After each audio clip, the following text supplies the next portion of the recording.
આજ રોજ કોંગ્રેસ પાર્ટીમાં પ્રવેશ કર્યો છે। ગઈકાલે ભારતીય જનતા પાર્ટીમાંથી રાજીનામું આપ્યા પછી રાત્રે 2 વાગ્યા સુધી મારા વિસ્તારના સમર્થકો અને મારા વોટર્સો આ બધાની લાગણીને ધ્યાનમાં રાખી અને કોંગ્રેસમાં પ્રવેશ કર્યો છે।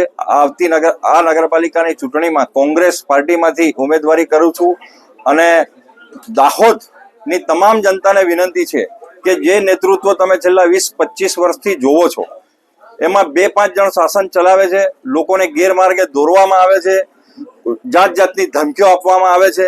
પણ હું તો એક કર્મઠ કાર્યકર્તા નગરસેવક તરીકે કોઈ પણ જાતના નાત જાતના ભેદભાવ વગર દરેક માણસની પડખે ઊભો રહી અને એક મારી સેવાનું કામ કરું છું। એ કામ મારું અવિરત ચાલુ જ રહેશે। હંમેશા માટે લોકોની પડખે ઊભો છું, દાહોદ નગરની સાથે છું।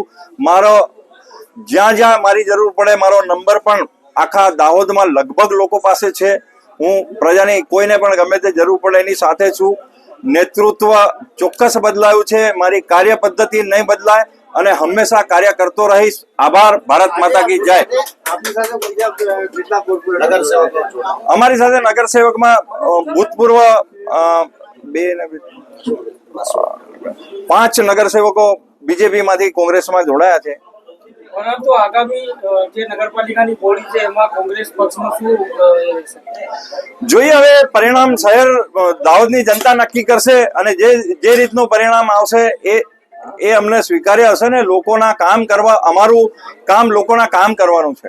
ભાજપે યુવા ચહેરાઓ ઉતાર્યા છે, તમારા જે જૂના જોગીઓ છે તેમને કાપી નાખવામાં આવ્યા છે, તેને લઈને શું કહેશો? એ ભારતીય જનતા પાર્ટીનો વિષય છે। અમારું કામ સેવા કરવાનું છે। કોણે શું ઉતાર્યું એ મેદાનમાં આવીશું ત્યારે જોઈ લઈશું।